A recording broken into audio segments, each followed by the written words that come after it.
আলহামদুলিল্লাহ।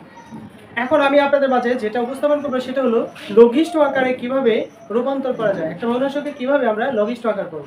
লঘিষ্ঠ আকার মানে হলো যে সংখ্যাটা থাকবে ওটাকে কেটে ছোট করে দেব। কি করে দেব?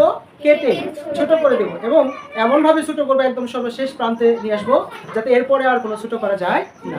এই সংখ্যাটাকে কত ছোট করা যায়, ভেঙে টুকরো করে করে কত ছোট করা যায়, লাস্ট যেটা করা যায় সেটা আমরা করব। বুঝতে পেরেছি?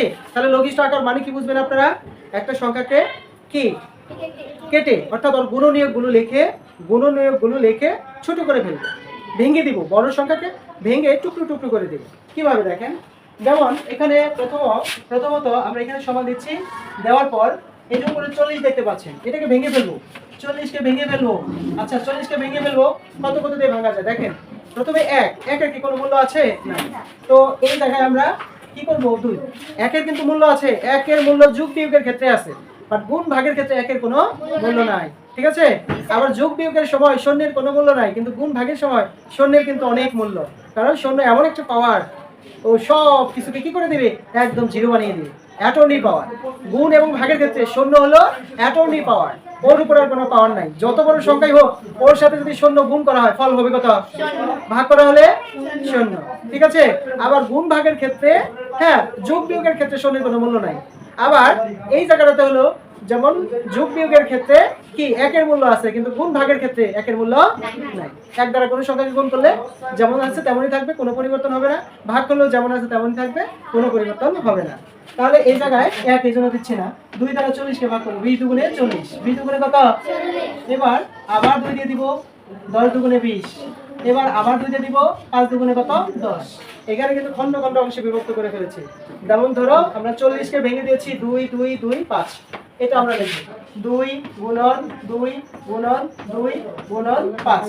আমরা কি বুঝতে পেরেছি? অর্থাৎ দেখেন 2 দুগুণে 4, 4 দুগুণে 8, 5 8 40। 40কে এমন ভাবে ভাঙলাম যেটা আবার গুণ করলে যেন আবার সেই 40ই হয়ে যায়। এভাবে ভেঙে দিতে হবে। বুঝতে পেরেছেন? এরপর নিচে আছে কত? 60। 60কেও আমরা এইভাবে একইভাবে ভাঙাবো। 60 1 দিয়ে দিব, 1 দিয়ে কি ভাগ করবো? না। কেন করবো না 1 দিয়ে ভাগ? কারণ গুণ আর ভাগের ক্ষেত্রে একের কোনো মূল্য নাই। তাহলে একের পরে কত? 2, 2 দিয়ে ভাগ করলাম, 30 দুগুণে 60। তারপর আবার 2 দিয়ে দেই, 15 দুগুণে 30। এবার 2 দিয়ে কিন্তু 15কে ভাগ করা যায় না, আমরা দিচ্ছি 3, 3 5 কত? 15। তাহলে আবার কিন্তু 60কে আমরা বিভক্ত করে ফেলেছি, অর্থাৎ এর গুণনীয়কগুলো বের করে ফেলেছি, তাই না? তাহলে আমরা এখানে দিচ্ছি 2 গুণন 2 গুণন 3 গুণন 5। আমরা কি বুঝতে পেরেছি? এবার এই 5 আর এই 5 এর ভাগ, অর্থাৎ 5কে দ্বারা 5কে ভাগ করলে এই যে মাঝখানে এই চিহ্নটা, এই চিহ্নটার নাম হলো ভাগ।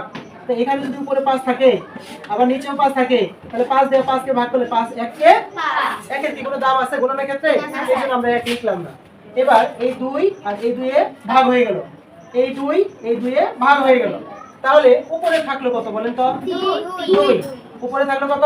2। আর নিচে থাকলো কত? 3। এটাই হলো লঘিষ্ঠ আকারে